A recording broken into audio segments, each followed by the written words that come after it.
Pasok na nga po tayo sa work. At dito tayo dumaan sa Katmon. May mga bahay pa rin po na hanggang ngayon hindi pa tapos, kabilang na yung bahay ni Kuya Roddy dun sa may bandang baba. Katuwang po ang government ng Malabon ay inaayos na po ang kuryente. Lalo yung kuryente dito sa Katmon. Wow! Ang bait naman pala ng tanggol na yan ah. Bounce.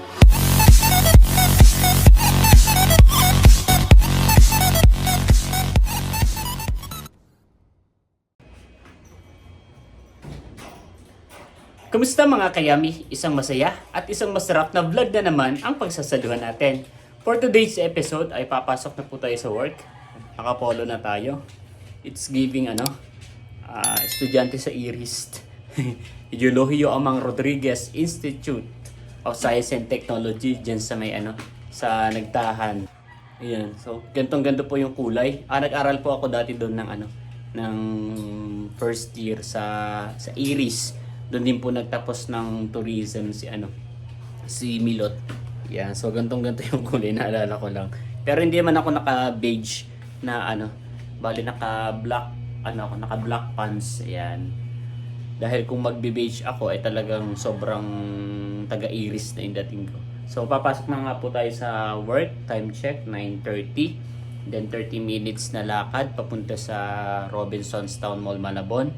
At simula na naman ng matinding bakbakan at pakikipaglaban bilang alipi ng salapi. Let's go!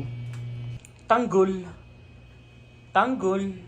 Papasok na si Daddy. Papasok na si Daddy sa work. Okay. Bye-bye! Meow! Nagugutom na ikaw?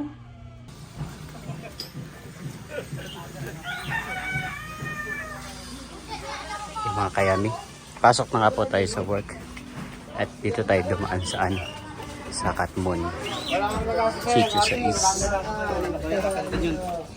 Sa may bandang nasunugan. At kung mapapansin niyo po ay inaayos na po yung mga linya ng kuryente.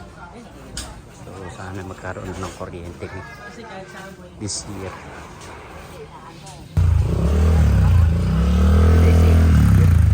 I mean this month pala.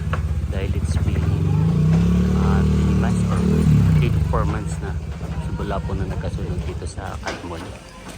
May mga bahay pa rin po na hanggang ngayon hindi pa tapos, kabilang na yung bahay ni Kuya Roddy dun sa may bandang baba. Hindi pa po talaga matapos-tapos.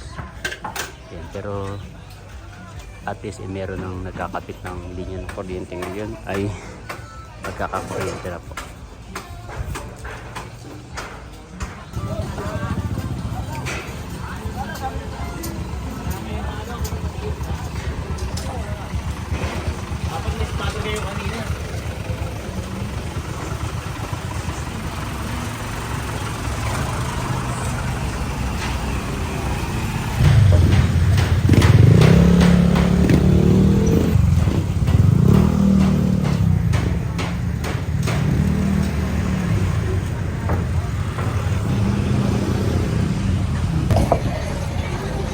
Katuwang po ang government ng Malabon ay inaayos na po ang kuryente. Lalo yung kuryente dito sa Katmon.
Nagbabaklas na po ng design ng Christmas ang Robinson Supermarket.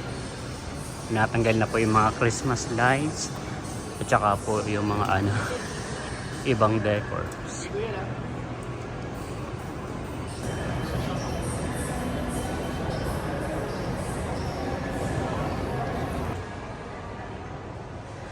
Nandito na tayo ngayon sa labas ng store. Wala pa yung aking key holder. Dahil nga po galing ako sa rest day kahapon ay hindi po ako yung nagdala ng susi. Antayin ko lang, maya maya nandiyan na rin yun. Okay, dumaan po muna tayo ngayon sa CR. Ang dilim ng mukha ko.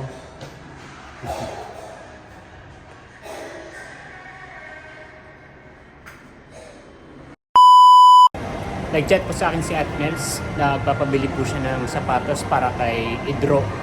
Yes, tapos ay ipapalalamove ko na lang po siguro o nasira na daw yung dati niyang sapatos. So magsisend po ako, magpapakita ako ng mga photos po ng mga available po natin na black. Ang gusto ni Atnels is rubber shoes. Gusto ni Idro ay rubber shoes na black na magaan at malambot. So tamang-tamang World Balance po ay nag-o-offer ng mga magagaan at malalambot at affordable po na sapatos. So titingin po tayo ngayon. Let's go. So ito po yung store po namin ng World Balance. Yan, sa may bandang dulo po ito ng ng level 1. Kasama ko po ngayon sa duty si Danilo. Dito po yung mga men's. Dito po yung for ladies section. Tapos ito po yung for children's section po natin. Tapos dito po yung mga pang men's section. So bali, ang sinend ko po kay Ate Nels na option ay ito. Yan, fit track. Ito po yung mga steps ahead collection natin. Move, walk, repeat. Sobrang gagaan po nito at sobrang lambot po talaga sa paa. Meron din tayong bagong items. Kagandahan nito siya. Pwede siyang half shoes. Tapos pwede rin po siyang may ankle support. Yan, pwedeng buo. Yan. Tapos pwede siyang kalahati lang. Tatapakan mo lang yun para maging half shoes na siya. Mas madaling isuot. Eh, pero kung gusto mo talaga buo, yung hindi natutupi, ito siya or urban walk. Yan. And then ito po, black Cavilla steps ahead collection din po siya. Sinend ko rin po as option. Yan. Ito pala sinend ko rin sa kay ate kanina. Kaso may sintas po yan. So check natin kung magugustuhan.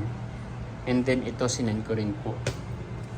Kasi magaan din naman po siya. Kaso may sintas din. Yun. Napakarami pong option ng World Balance. Kasi dito po ay available po halos lahat ng kategory ng sapatos. May pang badminton, trail shoes, basketball, running, trail shoes. Tsaka po ito yung mga lifestyle. Mga pang walking, pang everyday use, street casual, mga classic shoes po. Yun. So, antayin lang po natin. A few moments later. May tunog ng Ferris wheel. Gabi na po mga kayami. At hindi pa rin po nagchat-chat si Idro. Baka po bukas ko na lang po ipapadala yung sapatos. Baka napagod galing sa sa school. Chat ko na lang po maya-maya kung anong oras ko ipapadala bukas. At medyo marami pa rin po akong ginagawa. End of season sale. Out na po tayo sa work mga kayami. Wala ng mata ko. Antok na yarn. Kasama ko sa closing ay si Danilo.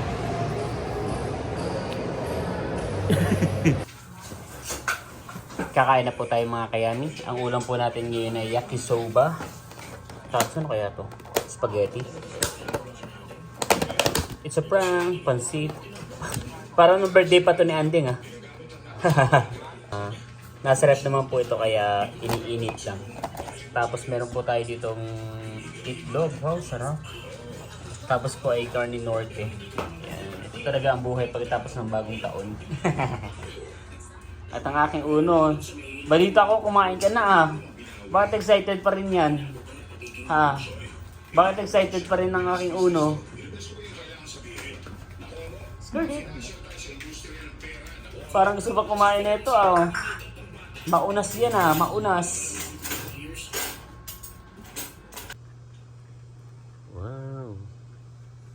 Ang bait naman pala ng tanggol na yan ah. Snow, gumagalit. Minamahal ka ng tanggol ah. Dililinisan si Uno ah. Galing ah. Mahal na mahal pa yan ng tanggol ah. Ang aking ulo ah. Linisan mo tanggol. Yan. Linisan mo ng tenga. Gagalit ah. Ayaw. Kasuyo yan. Kasuyo. Oh. Kasuyo iyan.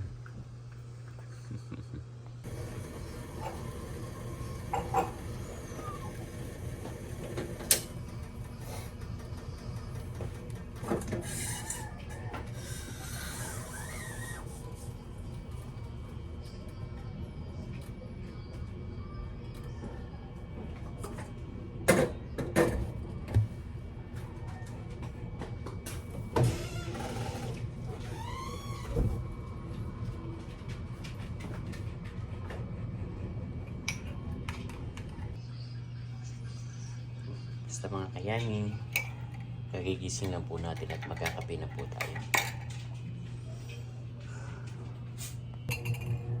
At dito ko na rin po tatapusin ang vlog na to. Again, maraming salamat po sa lahat ng patuloy na nanonood at sumusuporta hindi lamang sa akong channel kundi sa buong Timiti. Hanggang sa muli para sa isa na namang masaya at masarap na vlog. Medyo malamig po ang panahon. Bye-bye!